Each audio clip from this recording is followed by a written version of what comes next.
기아디. 그리고 우리나라 LG화학 이제 한 9%까지 올라갔습니다. 삼성 SDI 한 2%로 떨어졌어요. SK이노베이션 이제 9위권까지 올라왔습니다. 그래서 국내가 이제 LG, 삼성, 뭐 SK 이렇게 지정을 하고 있는데 어제 자료가 하나 나왔는데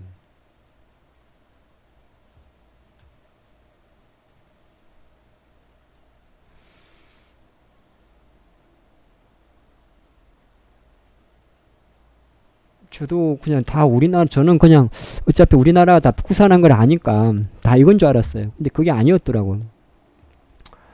화면은 좀 작은데요. 2000년 크게 이렇게 네 가지로 움직인다고 했습니다. 제가 그 기억하시죠? 양극재, 음극재, 분리막, 전해핵.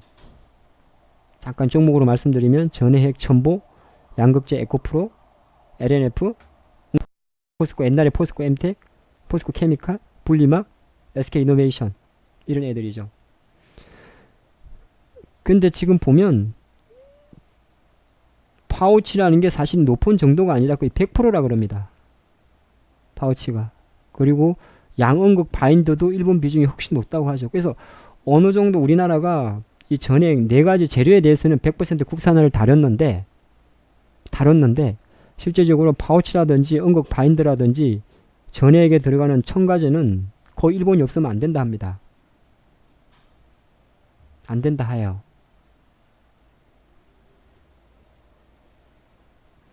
그런 상태에서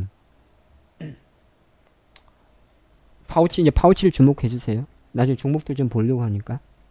파우치 뭔지 아시죠? 우리 파우치가 손에 들고 다니는 거 맞습니다. 파우치가 뭔지 모르시는 분 없죠? 파우치. 제가 옛날에 준비해둔 자료인데 좀 작네. 이게 파우치라는 겁니다. 이렇게 생겨먹은 게. 그래서 파우치는 사실은 LG하고 SK이노베이션 다 파우치형으로 만들어요. SDI도 이쪽 파우치형을 만듭니다. 소형은 스마트폰 같은 경우는. 우리 옛날에 그 스마트폰 지금은 일체형인데 뜯어보면 다 파우치형입니다. 파우치. 근데 이 파우치를 우리나라는 못 만드는 데고 지금 껍데기 둘러싸는 거 이걸 말 파우치라고 그럽니다. LG화학, SK이노베이션, 삼성, SDI도 스마트폰은 다 파우치입니다.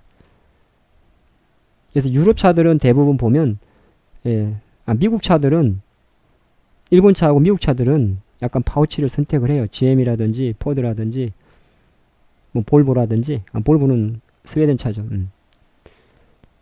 근데 삼성은 사실은 각형을 해요. ESS에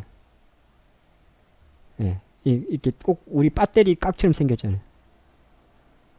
근데 각형은 이제 삼성이 아시겠지만 폭스바겐은 다 계획한 것처럼 아시지만 거의 유럽 차들은 각형을 많이 합니다.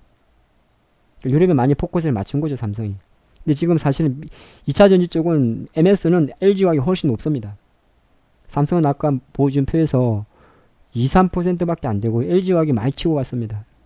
그래서 저는 2차전지 대장주를 계속 LG화학이라고 이야기를 하는 거예요. 이 원통형은 우리 꼭 알카라인 건전지처럼 생겼죠. 일본 놈들이 원통형을 좋아합니다. 이거는 이제 장단점이 있겠죠. 장단점이. 옛날에 배웠는데 이제 먹었으면 이게 제일 못난 겁니다, 사실은. 그래서 요지는 뭐냐면 이 파우치형 이거를 규제를 하는 거죠. 또 2차 배터리 못 만들게. 그러니까 재료 다 갖고 있는데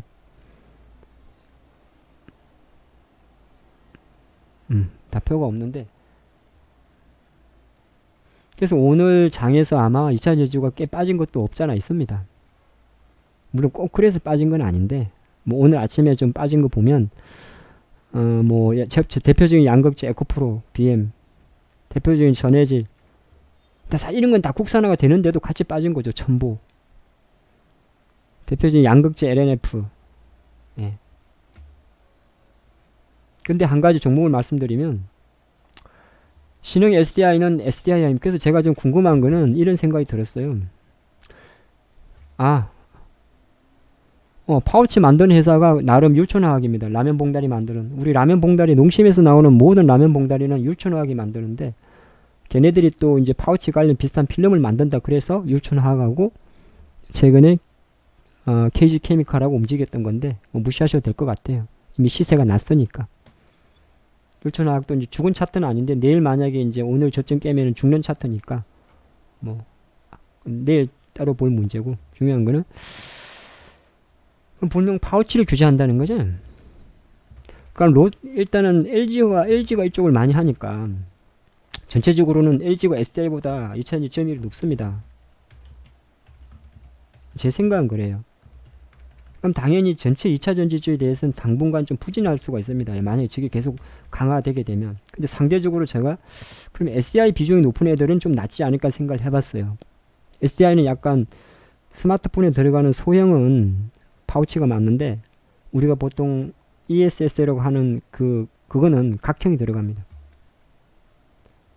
그럼 그 중에서는 예를 들어서 신흥 SLC 같은 애들이 약간 각형입니다. SDI 비중이 높습니다. 저는 이런 생각을 하는 거죠.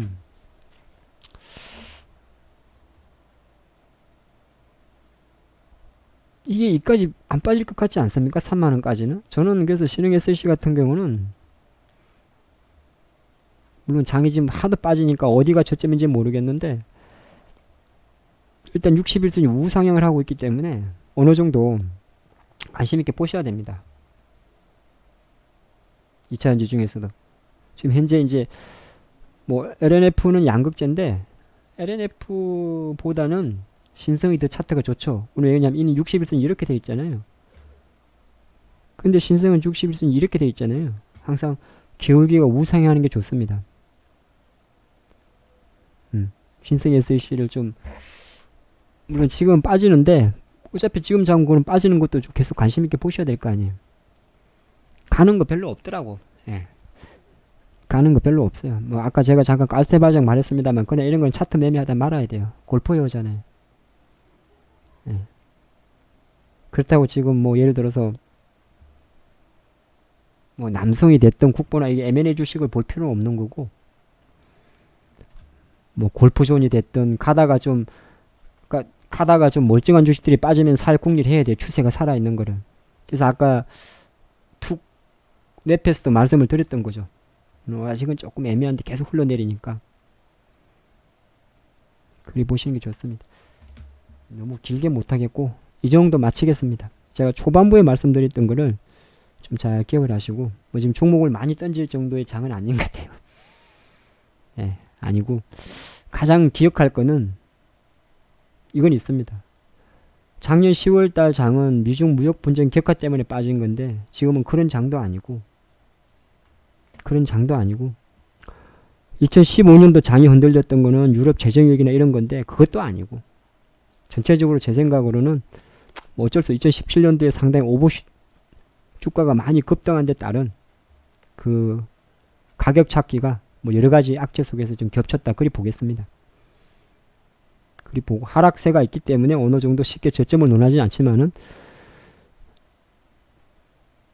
뭐 잘 보면 엄청 두텁잖아요. 지지선이 5년을 지지다 간 건데 5년인가. 예.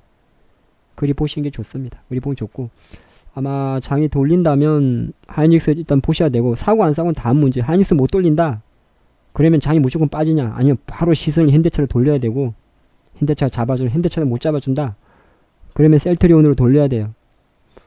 셀트리온도 못 잡아준다, 하이닉스나 현대차 그룹이나 셀트리온이나 이 중에서 세 놈 다 하나도 못 잡아준다 그러면은 오늘 같은 장이 지속되는 겁니다.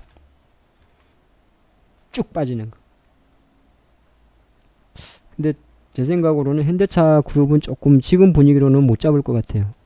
요새 조금 실적 발표하고도 이렇게 밀리는 형국이 있어가지고, 그리고 뭐 가스공사나 한전 같은 경우는 보유자의 영유 그러면 가져가시지 지금 섣불리 방어주 이런 거 찾지 마세요.